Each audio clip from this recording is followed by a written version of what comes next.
नमस्कार। एससीजे लाइव में आपका स्वागत है। इस वीडियो में हम लोग क्लास 10th का हिस्ट्री का चैप्टर 1 का 20 इंपॉर्टेंट क्वेश्चन लेकर आए हुए हैं। ये 20 क्वेश्चन जो है पीवाईक्यू है, प्रीवियस ईयर क्वेश्चंस हैं और सारे इंपॉर्टेंट भी क्वेश्चंस हैं, यानी पीवाईक्यू भी है और कुछ इंपॉर्टेंट भी क्वेश्चन है। इस चैप्टर में इस 20 क्वेश्चन से ज्यादा कुछ नहीं पूछने वाला है। तो चलिए शुरू करते हैं क्वेश्चन नंबर 1 की तरफ। पहला क्वेश्चन है, ये देखिए पहला ही क्वेश्चन है वो 2024 के बोर्ड एग्जाम में पूछा हुआ। हमने कहा आपको कि ये पीवाईक्यू भी है, प्रीवियस ईयर क्वेश्चन भी है। पहला क्वेश्चन है कि यूरोपीय महाद्वीप का सबसे प्रभुत्वशाली वर्ग निम्न में से कौन था जो सामाजिक और राजनीतिक रूप से जमीन का मालिक था।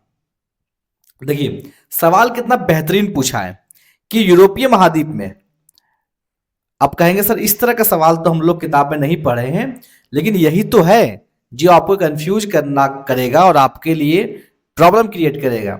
यूरोपीय महाद्वीप में सबसे प्रभुत्वशाली वर्ग निम्न में से कौन सा था जो सामाजिक और राजनीतिक रूप से जमीन का मालिक था। तो आप अगर ध्यान दिए होंगे किताब में, आपने पढ़े होंगे आप कि जो कुलीन वर्ग था वो जमीन का मालिक हुआ करता था, यानी कुलीन वर्ग जो था वो ही जमीन का मालिक हुआ करता था। लेकिन यहाँ सिर्फ वो पढ़े थे, लेकिन यहाँ सवाल को क्या कर दिया गया, हल्का सा उल्टा पुल्टा पूछ दिया गया। इसका आंसर क्या होगा, कुलीन वर्ग। क्या होगा, कुलीन वर्ग। अगला सवाल, वियना कांग्रेस के सम्मेलन की मेजबानी किसने की। जो वियना में सम्मेलन हुआ था कांग्रेस के द्वारा, इसका मेजबानी किसने की थी, मतलब कौन ऐसा व्यक्ति था जो उसको आगे ले जा रहा था, यानी वो सबसे प्रमुख था। मेटरनिक था, काबूर था, जुत्सेपे मैत्सिनी था या गैरीबॉल्ड था। तो आपको याद होना चाहिए इसका आंसर है मेटरनिक। कौन था ये, तो मेटरनिक। सवाल नंबर 3, किस संधि के कारण यूनान को एक स्वतंत्र राष्ट्र के रूप में मान्यता मिली, यानी कौन सा संधि हुआ जिसके कारण यूनान जो है एक स्वतंत्र राष्ट्र बना। आपको पता होना चाहिए ये संधि, ये बहुत इंपॉर्टेंट क्वेश्चन है कि यूनान जो है वो स्वतंत्र राष्ट्र कौन सा संधि के द्वारा बना। तो पेरिस की संधि, वर्साई की संधि, वियना की संधि या कस्तुनतनिया की संधि। तो आपको पता होना चाहिए इसका आंसर है डी, कस्तुनतुनिया की संधि। सवाल नंबर 4, फ्रेडरिक सारियो कौन था। ये बहुत बार सवाल पूछा जा चुका है और ये सवाल एग्जाम में आते रहता है। फ्रेडरिक सारियो कौन था, तो फ्रेडरिक सारियो जो है एक फ्रांसीसी चित्रकार था। कौन था, फ्रांसीसी चित्रकार था। आगे, कैरोल क्रिस्पी कौन था। कैरोल क्रिस्पिकी कौन था, तो कैरोल क्रिस्पिकी जो है एक पोलिश राष्ट्रवादी था। कौन था, एक पोलिश राष्ट्रवादी था।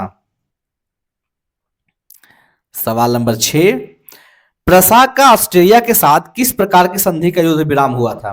प्रसाग का ऑस्ट्रिया के साथ किस संधि के द्वारा युद्ध विराम हुआ था, यानी प्रसाग और ऑस्ट्रिया के साथ जो संधि हुआ था, यानी कौन सी संधि हुई थी जिसे कारण युद्ध विराम की घोषणा की गई थी।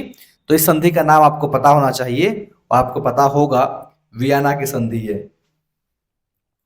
और ये सवाल एवरग्रीन सवाल है। जब फ्रांस छींकता है तो पूरे यूरोप को सर्दी जुकाम हो जाती है।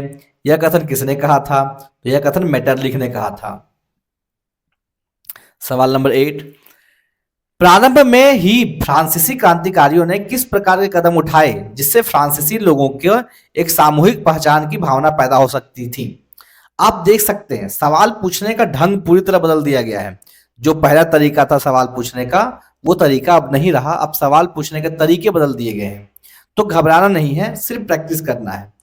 कह रहा है कि प्रारंभ में फ्रांसीसी क्रांतिकारियों ने किस प्रकार के कदम उठाए जिससे सामूहिक पहचान की भावना पैदा हो सकती थी, यानी ये पूछ रहा है कि सामूहिक पहचान की भावना होने के लिए फ्रांसीसी क्रांतिकारी ने क्या किया।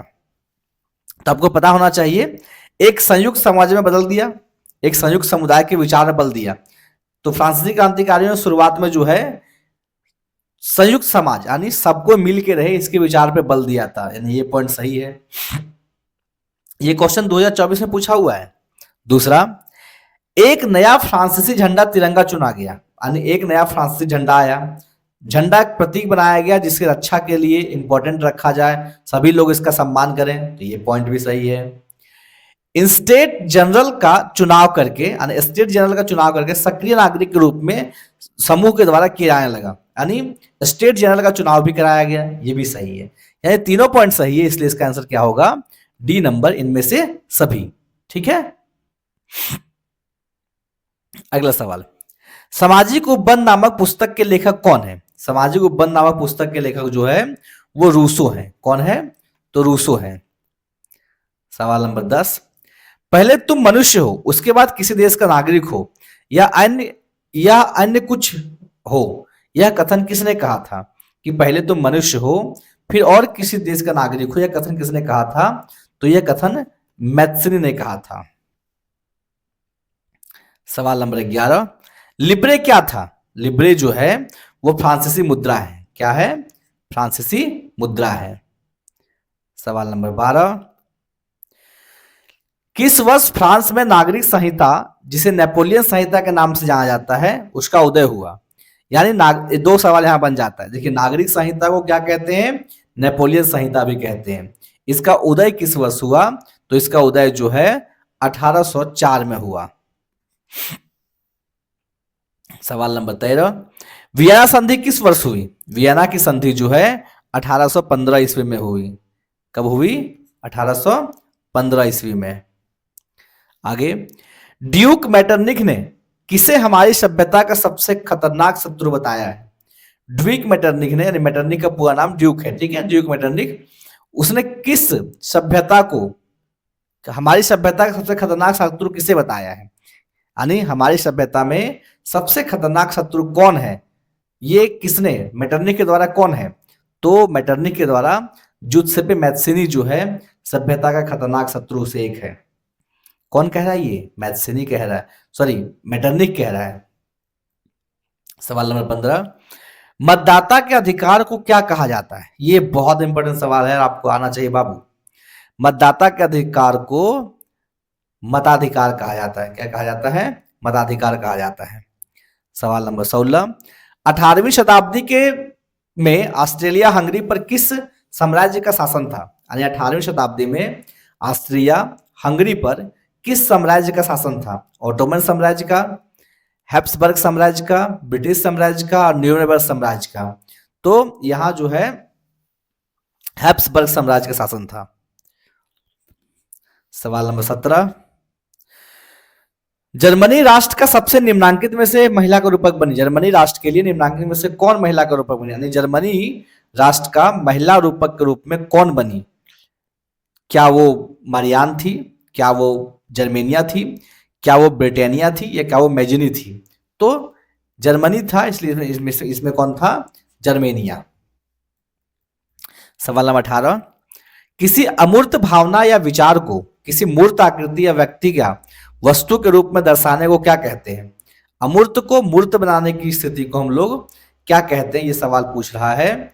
क्या उसे कल्पना दर्श कहते हैं? क्या उसे संगठन कहते हैं? या क्या उसे रूपक कहते हैं? तो इसका आंसर होगा रूपक। सवाल नंबर 19, निम्नांकित में से किस देश को यूरोपीय सभ्यता का पालना के रूप में जाना जाता है? निम्नांकित में से किसे यूरोपीय सभ्यता का पालना के रूप में जाना जाता है? तो यूनान को। किसे? यूनान को। और सवाल नंबर 20 जो लास्ट सवाल है 2024 में पूछा हुआ ये सवाल, 1834 में प्रसाग की पहल पर एक सीमा शुल्क संघ बनाया गया जिसे जॉलवेराइन संघ के नाम से जाना जाता है। इस संघ के अधिकांश राष्ट्र कौन सा, मतलब इस संघ में अधिकांश कौन राष्ट्र शामिल था? यानी कहाँ के लोग अधिकतर शामिल थे?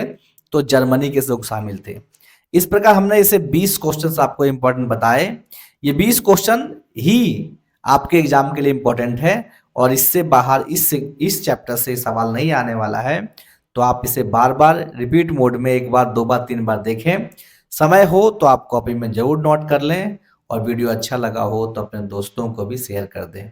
मिलते हैं नेक्स्ट वीडियो में, तब तक के लिए पढ़ते रहें। Thank you.